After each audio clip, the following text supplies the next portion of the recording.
नमस्कार फ्रेंड्स जदि आपण मानकर एसबीआई बा स्टेट बैंक ऑफ इंडिया रे अकाउंट ओपन करिसेंती ताहले बे एसबीआई तरफरु आपण मन पई बहुत बड़ खुशी खबर आसी। आपण माने जानिथिबे एसबीआई तरफरु निज ग्राहक मन पई बहुत कि सुविधा दियाउची।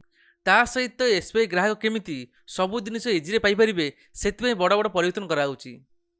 जहाँकि एबे एसबीआई तरफरु एक नुआ हेल्पलाइन नंबर जारी कराइची। जो नंबरटी आपण मन रखिबा बहुत इजी। ता सहित हेल्पलाइन नंबर द्वारा आप बहुत किसी काम करेंगे।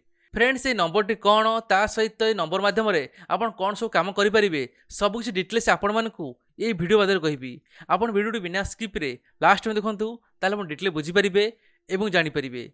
सो फ्रेंड्स मु अमय रंजन आपड़िया टेक क्लास यूट्यूब चैनल को बहुत स्वागत। फ्रेंड्स जब वीडियो भल वीडियो लाइक करेंगे आपण फ्रेंड मान व्हाट्सअप फेसबुक शेयर करेंगे। जदि चैनल नुआ आसती सब्सक्राइब करना चैनल टू सब्सक्राइब कर बेल आइकन प्रेस करदेवे। फ्रेंड डेरी करिए आज वीडियो स्टार्ट करनवा।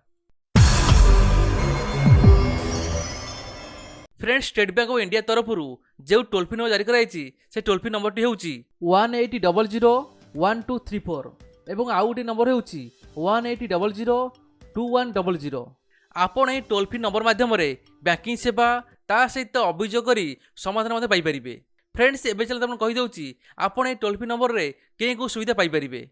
फ्रेंड्स आपण माने ए टोल फ्री नंबर रे निजर अकाउंट बैलेंस शेष 5 लेनदेन विवरणी एटीएम कार्ड बंद करिबा एटीएम कार्ड पुनर्बार मगाइबा कार प्रेरण स्थिति और एटीएम कार्ड रो पिन तैयारी करिबा चेक बही प्रेरण स्थिति जांच करिबा नुआ चेक बही मगाइबा टीडीएस और जमा सुधर सर्टिफिकेट इमेल माध्यम मगाइबा आदि अनेक सुविधा पाई परिबे।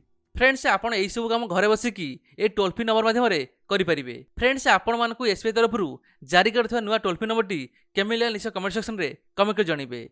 जदि वीडियो भल लगे वीडियो लाइक करेंगे आपण फ्रेंड मान व्हाट्सअप फेसबुक शेयर करेंगे। जदि चैनल नुआ आसती सब्सक्राइब करना चैनल टू सब्सक्राइब कर बेल आइकन प्रेस करदेवे। फ्रेंड्स आज भी next video take care and good bye.